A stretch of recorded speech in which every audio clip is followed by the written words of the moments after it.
যারা সমন্বয়ক আছে ওদের যে আলোচনার স্কিল দেখেছি, আমরা শুধুমাত্র মানে অভ্যুত্থানের নেতা পাই নাই, রাষ্ট্র গঠনের নেতা আমরা পেয়ে গেছি ওদের মধ্যে। আমরা একটা এক্সট্রাঅর্ডিনারি সিচুয়েশনে এই সরকার গঠন করতে যাচ্ছি। এক্সট্রাঅর্ডিনারি সিচুয়েশনে সরকার গঠনের ক্ষেত্রে বিভিন্নভাবে এটাকে বৈধতা দেওয়ার সাংবিধানিক রীতি আছে, নিয়ম আছে, সেটা ফলো করা হবে।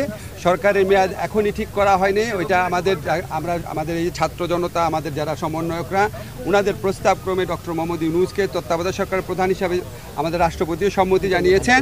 অন্তর্বর্তীকালীন সরকার হিসেবে উনি আসার পর এই ব্যাপারে একটা ঘোষণা আসবে। আমি আপনাদেরকে অনেক কথা বলি অনেক ব্যাপারে, আজকে আমি শুধু দুইটা কথা বলার জন্য আসছি। একটা হচ্ছে আমি আমাদের ছাত্র যারা সমন্বয়ক আছে, নাহিদ, আসিফ, তারপরে আপনার হাসনাত, সারজিদ, বাকের, আজকে ওদের সহ অন্যরা মানে মূলত আলোচনা করেছে তো 4 জন।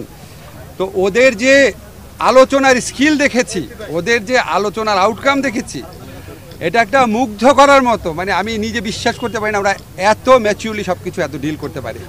আমরা খুবই লাকি, আমরা শুধুমাত্র মানে অভ্যুত্থানের নেতা পাই নাই, ইনশাআল্লাহ আমার মনে হয় রাষ্ট্র গঠনের নেতা আমরা পেয়ে গেছি ওদের মধ্যে। এটা আমাদেরকে বলতেই হবে। আমাদের সেনাবাহিনী, আমাদের নৌবাহিনী, আমাদের বিমান বাহিনী, ওনারা অত্যন্ত আন্তরিকতার সাথে আলোচনা করেছেন এবং আমাদের কাছে ওদের সম্পর্কে এত প্রশংসা করেছেন। এবং ওনারা এই যে ছাত্ররা যে বিভিন্ন জায়গাতে ট্রাফিকের দায়িত্ব পালন করছে, মন্দির পাহারা দিচ্ছে, এটা ওনারা অনেক প্রশংসা করেছেন। এবং ওনারা আমাদের এই সমন্বয়কদের দেখে এখনকার তরুণদের প্রতি ওনাদের প্রত্যাশা, শ্রদ্ধাবোধ আমার মনে হচ্ছে অনেক বেড়ে গেছে। ওনারা অনেক সহযোগিতা করেছেন, অনেক কষ্ট করেছেন। আপনারা জানেন আমরা কত ঘন্টা যাবত আলোচনা করছি। আমরা মনে করি যে আমার ব্যক্তিগত অভিমত, নিশ্চয়ই নাহিদও স্বীকার করবে, যে আমরা এই যে সেনাবাহিনী আছে, বিমান বাহিনী আছে, নৌবাহিনী আছে, ওনাদের প্রতিনিধিদেরও আমাদের পক্ষ থেকে ধন্যবাদ জানাই। আমরা বলেছি বারবার, যারা এই ফ্যাসিস্ট রেজিমের সাথে গণহত্যায় জড়িত ছিল, দুর্নীতিতে জড়িত ছিল, তাদেরকে আইনি প্রক্রিয়ায় বিচারের আওতায় আনা হবে। কেউ আপনারা আইন তুলে নেবেন না। আমরা প্রতিহিংসা, রক্তপাত চাই না। আমরা একটি শান্তিপূর্ণ বাংলাদেশ চাই। আর আমরা একটি কথা বলে শেষ করছি যে আমাদের আজকে আমরা 15 জনের একটি সদস্য এসেছিলাম, আমাদের প্রতিনিধি দল এসেছিলাম। আমাদের সমন্বয়কদের পক্ষ থেকে 11 জন এসেছিলেন।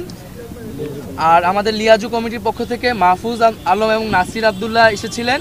এবং আমাদের শিক্ষকদের পক্ষ থেকে অধ্যাপক আসিফ নজরুল স্যার এবং অধ্যাপক তানজিম উদ্দিন স্যার আমাদের সাথে আজকের আলোচনা ছিলেন। আমরা 3 বাহিনী প্রধান এবং মহামান্য রাষ্ট্রপতির সাথে আমাদের লিয়াজু কমিটির 2 সদস্য এবং আমাদের সমন্বয়কদের পক্ষ থেকে 2 জন আলোচনা করেছি।